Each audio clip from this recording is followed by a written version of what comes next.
day. Yay. Hey, what's happening, everyone? It's one half of the MT Cast. Eugene's over here.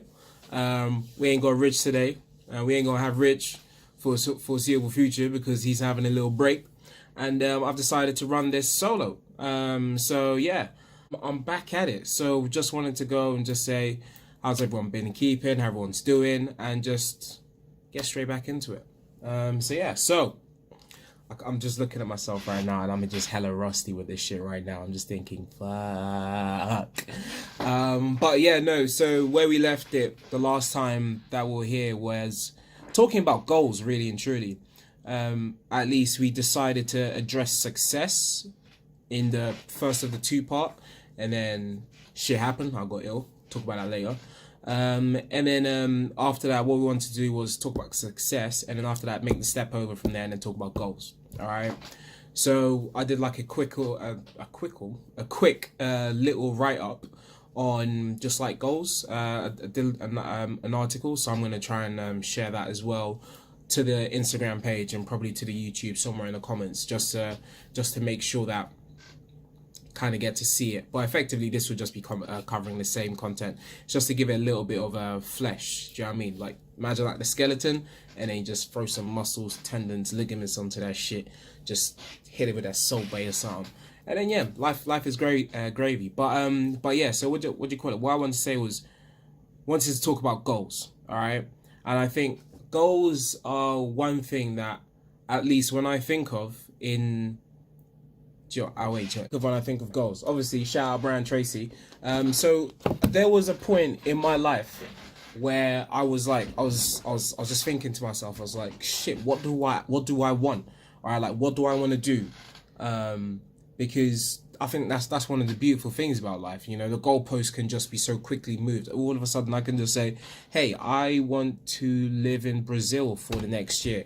Okay, I appreciate COVID is a thing and blah, blah, blah. But that's how good, that's how good shit is. You can just say, fuck it, I'm off. And you can go and do something like that, right? And because the options are so vast and so wide, you start to have the question of what is possible, what can be done, what can be done.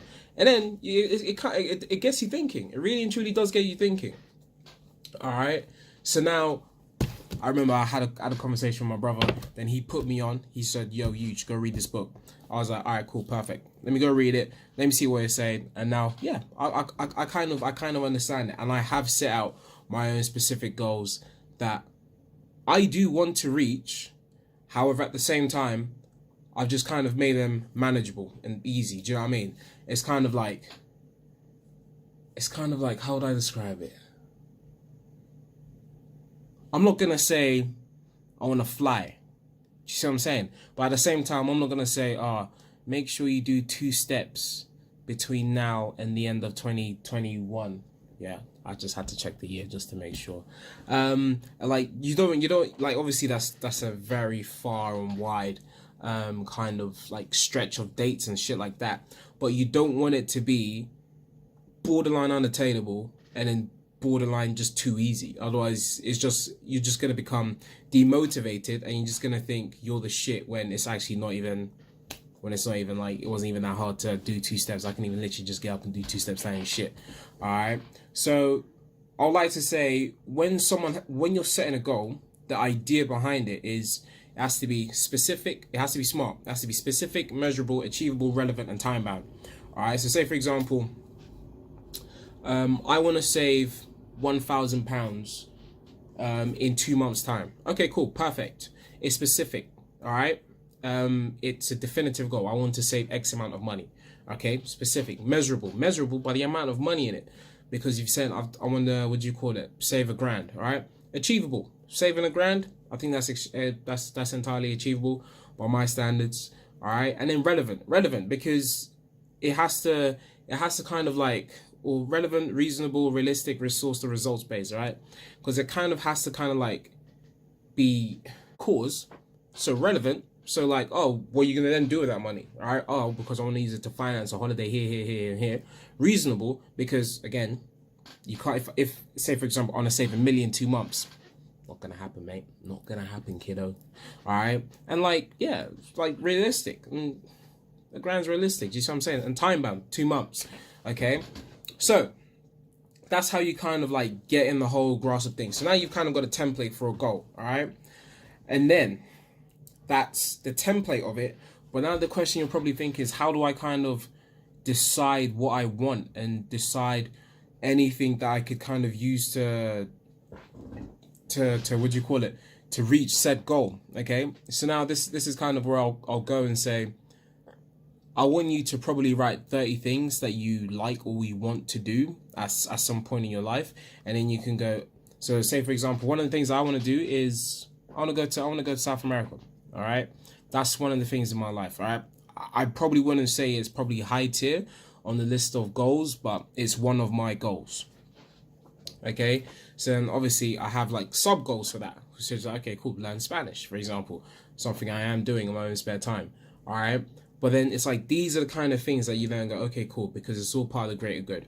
So get down those 30 things that you want to do, or like you want to kind of focus towards, and then once you're on that kind of like thought process, and you can start going, okay, cool, in order to be there for 3 months I need X amount of money. In order to be there for 3 months I need to know where I'm going to be staying from week 1 through to week 12, something along those lines. All right, and then you've kind of like structured shit out. All right, again, it's like falling back on some of the stuff we said earlier in regards to planning.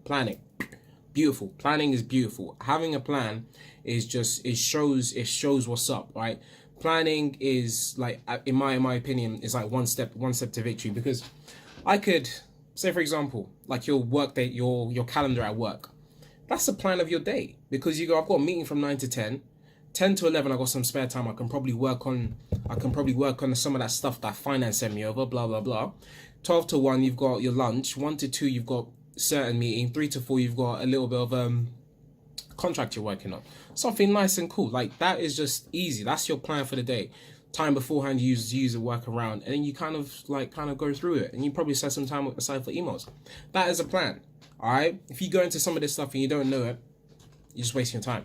I would also like to say that, so I'd also like to say, the one biggest fear that I think some people, or like it's easy to have when it comes to reaching a goal, is that there isn't one in the first place. Okay, and I think that's perfectly fine. Don't pressure yourself into like just achieve, I need to achieve something now. I need to do something as soon as possible. I just need to do a goal. No. I really and truly want you to kind of think about it, sit down, absorb your surroundings, and go, this is what I want to do. Like, think of some of the stuff that you've been doing as a kid that you still do to this day. Even if it's like drawing in a sketchbook or something along those lines, you can still have that as like, okay, cool. So I want to get, I don't know, like 2 or 3 of my arts, or like my art pieces published or something like that. Then you can just keep on going. Therefore, in order to, you can probably say, I probably can get, there's a 5% chance it'll get published. Therefore, if you do 100, 5 of them are getting published. Like, that's just the way I see it. Numbers game. All right.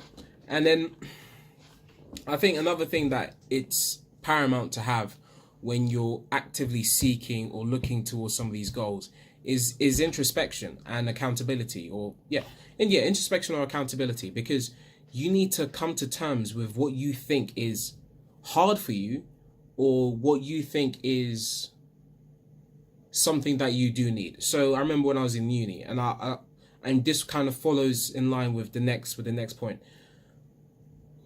Remember when I was in uni, I was probably around floating just above like 100 kilos, all right? In around their amounts. I remember doing this like body fat scanner. This body fat scanner it'll show your body fat in each like region of your body, and obviously your muscle mass that you've attributed across your physique from these from different places. So like your arm, left leg, blah blah blah blah blah. Okay, so then I always got, do you know what? If I could get all the way down to 93 kilos, I'll be happy. Okay. And then I was like, okay, cool. So what needs to be done? Okay, I need to do this. I need to lose weight. I need to do all that. I need to do this. I need to make sure my diet's on point. I need to do that. Okay, cool, perfect. Only recently I got down to 93 kilos. All right, and I got down to 93 kilos. And at one point I was like, I want to go to 90. Okay, so now I should have, at that point in time, I really and truly should have looked back at myself when I was at that point of plus 100 and looked at myself at 93 and gone, yeah, you've done it, kid. Like, congratulations, all right? As opposed to consistently shifting the goalposts, okay? There's nothing wrong with saying I've saved $2,000 over the course of 5 months. I'm going to save $6,000 over the course of 5 months, all right? But understand that goals, when related to physique, they're constantly changing, all right?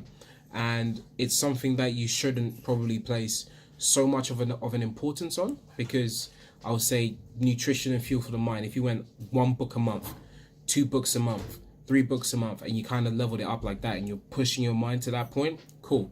When it comes to the body, I will always say this, okay? Get to a point where you are comfortable, where you look at yourself and go, yeah. I know that's kind of contradictory, but again, I do want to talk about this a little bit in greater detail. But obviously, I've just recovered from COVID, and I did put on some extra weight, and now I've gone, oh, do you know what? When I was at 93, I look good, like, and now I'm complaining again, all right?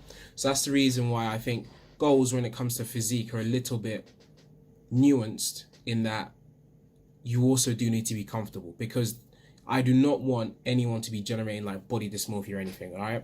But again, on that point of fame, in terms like accountability, say for example, let's throw it to a financial standpoint. If you find that you did want to save $1,000 over the course of 2 months, all right, and you found yourself in that position where it was like, do you know what? I find myself spending too much money on takeaway, okay? Or I find myself buying lunch in at work far too often, or Just Eat, Deliveroo. These guys are on speed dial, bro, and it's like, it's not even brazy. Like, then you go, okay, cool. So therefore, I need to start kind of like doing meal prepping, or I need to learn how to cook. All right. So then that's where the accountability comes from, because in doing so, you then find yourself in a position where you're like, okay, cool, I know how to cook, therefore I'm saving money. All right. I'm saving money. Boom. There you go. Helping you towards your end goal. And it's all part of like, and I would also say it's also good to have short, medium, and long-term goals. So in this case, I'll say probably like think of it as like a short-term goal. By the end of this week, I want to have read this book. Medium-term goal. By 6 months' time, I would have read 20 books. Long-term goal. In a year's time, I would have written 3 chapters of my book, for example, right? Because personally, I'm fascinated by books, right? Because I think a book is a snippet into somebody's life you otherwise would not have been able to kind of get insight into or gleam towards, right? So you then go, that's 30 individuals, or maybe if you read from the same author, or at least probably if you do read from the same author, then you're getting another perspective, all right? That's different ways, or different ways in which your mindset can be enhanced to then help you with your book, which is your long-term goal. And obviously reading books is just mentally stimulating. And I would say lastly, I think the goal needs to be sustainable. If the goal is sustainable, you then find yourself actually working towards it. If it was, I'm trying to think of something unsustainable. I'm just geared myself to that point of just like anything unsustainable doesn't even get traction in my mind. All right. But theoretically, if it was unsustainable, you wouldn't be able to keep up with it. You'll probably be able to keep up with it on day 1, day 2, and day 3, and day 4, and day 5, and day 6. Day 7, let's just say ultimately, day 7, day 8, day 9, you're starting to think, fuck, I don't want to do this anymore. All right. At least that's when your brain starts telling you, it's time out, kiddo. Time out. We don't want this anymore. And then that's kind of when you need to start, like, again, probably falling in line with all the other things, accountability, introspection, and all of that. You just need to go, this is unsustainable. Therefore, I need to find something or find a way of making this more sustainable so I can adhere to it for a little bit longer. All right. The second you start to adhere to something, it becomes part of your lifestyle. And the second it becomes part of your lifestyle, it becomes something you can do easily and often. And it's not even that much of an issue. I would say, again, I'm heavy on the gym because that's just, to me, it's just probably one of the most defining things that's like changed my life for the up. And one thing that I do without fail nearly every single day now is getting up at 6:30 in the morning Okay, true, I'll probably spend a little bit of time on Instagram. I really and truly shouldn't, but it's one of those things which kind of is like I call it like a coercion. It's like a little cookie or a treat to kind of motivate me to get me up. Not like to motivate me to get me up, but just like to make me stay awake once I have woken up. I'll then just start scrolling through some memes or something. By the time I hit 6:45, I'm thinking, what clothes am I wearing to the gym? Okay, cool. I'm wearing that grey top. I'm wearing those black trousers, shorts, socks, trainers. Cool. Bosh. In 10 minutes time, those are all up. Those are all on, sorry. I'm drinking my water, having a banana if I feel like it, and I'm going straight into the gym. All right. And that is now sustainable for me because it's something I've worked to include into my lifestyle so frequently enough. And now because of that, it's kind of like something that, boom, 6:30. Cool. Turn off the alarm. Go in, get in, go out. And I'll just like to close on this is I want you to kind of understand that goals are something that shouldn't be rushed. I want you to take some deep real thought about it and think about how can I integrate this into my lifestyle? How can I integrate this into something that I can work towards over a long term? And then once you kind of get that picture, or once you start building that picture, you then start to realize this is something that you can cultivate into like a habit or a daily practice or a daily procedure. And then once that kind of starts to build in, it then becomes part of you. Part of you is ingrained. And this pretty much leads me on to one of my favorite quotes. My favorite quote, which is by Aristotle, and it goes, "We are repeatedly what we do. Excellence then is not an act, but a habit." And I want you to think about that. And yeah, it's been one half of the MT Cast Eugene, huge_EUG3. And yeah, it's been a pleasure. And thank you everyone for listening. Take care.